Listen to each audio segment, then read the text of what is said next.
안녕하십니까, 이재용 세무사입니다. 이번 시간에는 수용시 이것만은 꼭 기억하자 해서 12가지 사항에 대해서 살펴보도록 하겠습니다. 자, 먼저 양도시기 판단입니다. 수용시 양도시기는 셋 중에 빠른 날입니다. 대금을 청산한 날, 두 번째 수용을 개시한 날, 세 번째 소유권 이전 등기 접수일 중 빠른 날이 양도시기가 됩니다.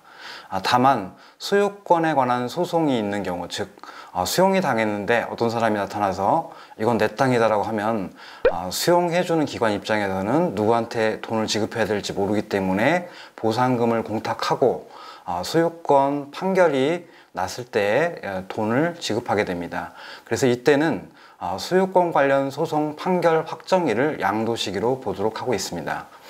자, 양도일을 잘못 판단한 사례를 살펴볼 텐데 실무에서도 종종 발생하는 경우인데, 수용의 경우에는 보상금을 받기 전에 소유권 이전 등기를 먼저 해가는 경우가 있습니다. 그래서 대금을 청산한 날을 기준으로 양도시기를 판단하다 보니 신고기한을 놓쳐서 가산세를 부과받는 경우가 종종 있습니다. 따라서 수용 확인원상에 대금을 청산한 날, 수용을 개시한 날, 소유권 이전 등기 접수일 등이 나오기 때문에 수용 확인원을 살펴보셔서 양도시기를 꼭 잘 판단하셔야 될 것 같고, 가끔 수용 확인원에 요 날짜들이 안 나오는 경우에는 수용해가는 기관에 전화를 하셔서 날짜를 확인하셔서 양도시기 판단을 잘못되는 경우가 없도록 해야 되겠습니다. 자, 두 번째, 공익수용 감면 적용입니다. 조특법 77조에서 규정하고 있는데, 감면 시에는 인센티브로서 공익수용 감면이 적용됩니다. 그래서 현금 보상의 경우에는 10%, 채권 보상의 경우에는 15%, 3년 만기 채권의 경우에는 30%, 5년 만기 채권의 경우에는 40% 감면율이 적용됩니다. 다만 수용됐다고 해서 항상 감면을 해주는 것이 아니라 취득시기 제한이 있는데, 사업인정 고시일로부터 소급 2년 이전에 취득한 경우에 한해서 감면을 적용합니다. 자, 뒤에도 살펴볼 텐데 수용시의 혜택들, 즉 감면, 비사무용 토지 제외, 비과세 판단 시 보유 거주기간 요건 제외, 대체주택 취득에 따른 일시적 2주택 요건 완화, 다주택 중과 배제의 경우에 취득시기 제한 요건이 각 규정마다 다 다릅니다. 즉 어떤 규정은 사업인정 고시일 전에 취득하면 되는 경우도 있고, 어떤 규정은 사업인정 고시일로부터 2년 이전에 취득하는 경우도 있고, 어떤 규정은 사업인정 고시일로부터 5년 전에 취득한 경우도 이제 취득시기 제한이 있는 경우가 있는데, 그래서 해당 규정에 들어가셔서 꼭 취득시기 제한 요건을 체크하셔야 실수를 줄이실 수가 있습니다. 자, 세 번째, 비사무용 토지 제외입니다. 수용되는 토지에 대해서는 비사무용 토지에서 제외하도록 하고 있는데, 사업인정 고시일이 언제인지에 따라서 취득 요건이 상이합니다. 즉 2006년 12월 31일 이전에 사업인정 고시된 경우에는 취득시기 제한 요건이 없고, 21년 5월 3일 이전에 사업인정 고시된 경우에는 사업인정 고시일로부터 소급 2년 이전에 취득해야 됩니다. 또 21년 5월 4일 이후에 사업인정 고시된 경우에는 소급 5년 이전에 취득한 경우에 비사무용 토지에서 제외하도록 하고 있습니다.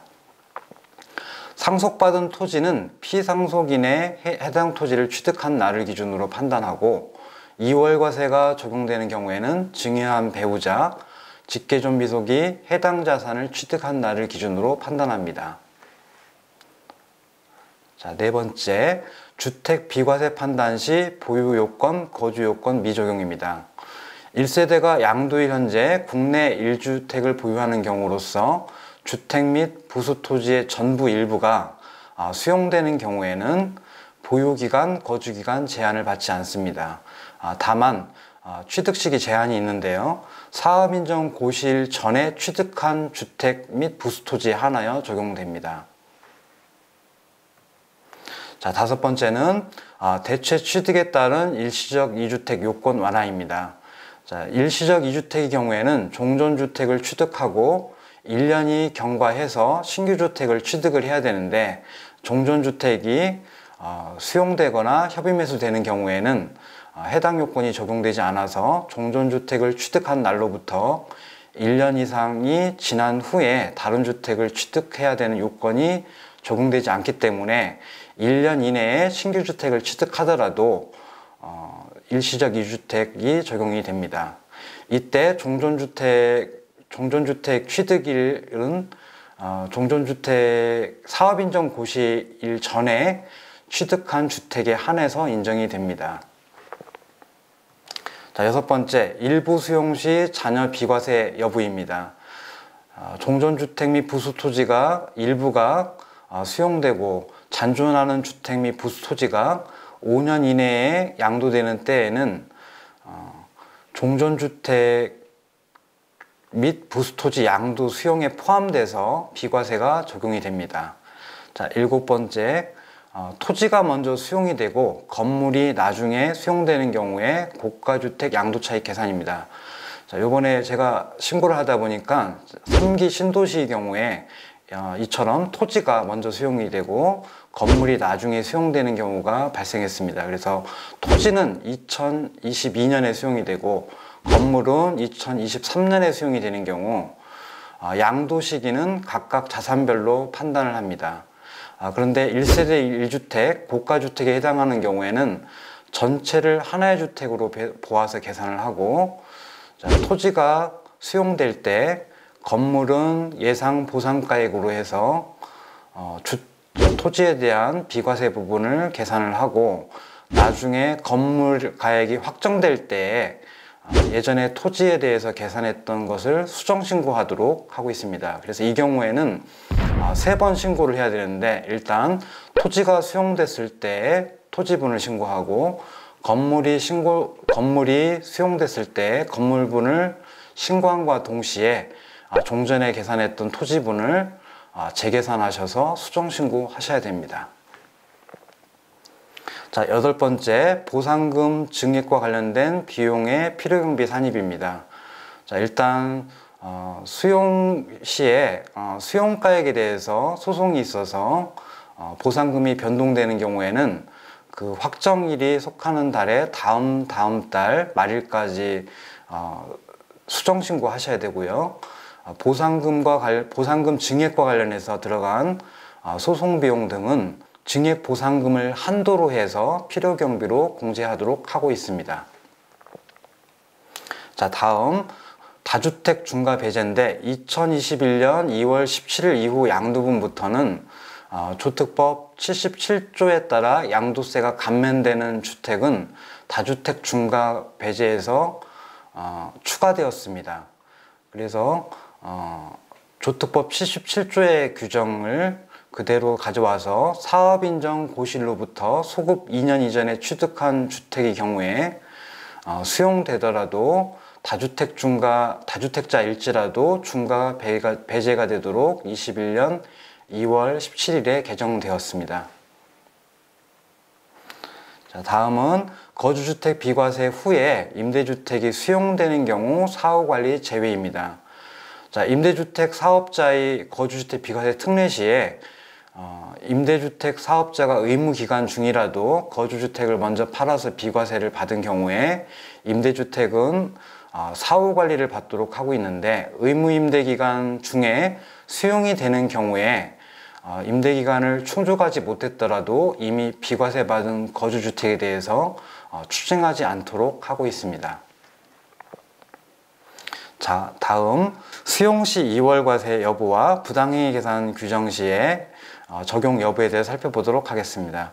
자, 2월 과세는 배우자나 직계존비속으로부터 증여받은 후에 5년 이내 양도 시 2월 과세가 적용되도록 하고 있는데, 다만 사업인정 고시일로부터 소급해서 2년 이전에 증여받은 경우로서 협의매수 수용되는 경우에는 5년 이내 양도일지라도 2월 과세를 적용하지 않습니다. 자, 그에 반해서 부당행위 계산 부인의 경우에는 특수관계인에게 자산을 증여받은 후에 5년 이내에 양도하는 경우에 적용되는데, 이때는 수용의 경우에도 부당행위 계산 부인이 적용이 된다는 점에 주의하셔야 됩니다. 자, 다음은 수용시의 기준시가 산정 특례입니다.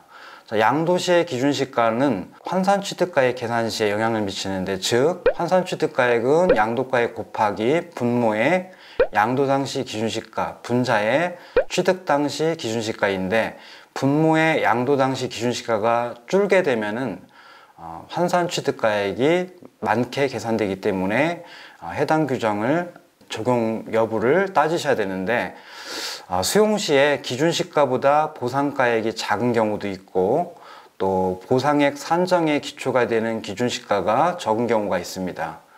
자, 따라서 1번 그 보상가액, 2번 보상액 산정의 기초가 되는 기준시가 중에서 적은 금액이 3번 양도 당시 기준시가보다 낮은 경우에는 그 차액을 3번 기준시가에서 차감하도록 되어 있습니다. 좀 내용이 복잡한데 쉽게 말하면은 1번 보상가액, 2번 보상시 산정의 기초가 되는 기준시가, 3번 양도 당시 기준시가, 셋 중에 작은 금액이 양도 당시 기준시가가 된다고 생각하시면 되겠습니다. 자, 2번 보상액 산정의 기초가 되는 기준시가는 수용 확인원에 나와 있기 때문에 참조하시면 되고, 나와 있지 않은 경우에는 수용기관에 문의하면 알려주니까 참고하시면 되겠습니다. 자, 이상 수용 시에 주의해야 될 점 12가지에 대해서 살펴보았습니다. 자, 감사합니다.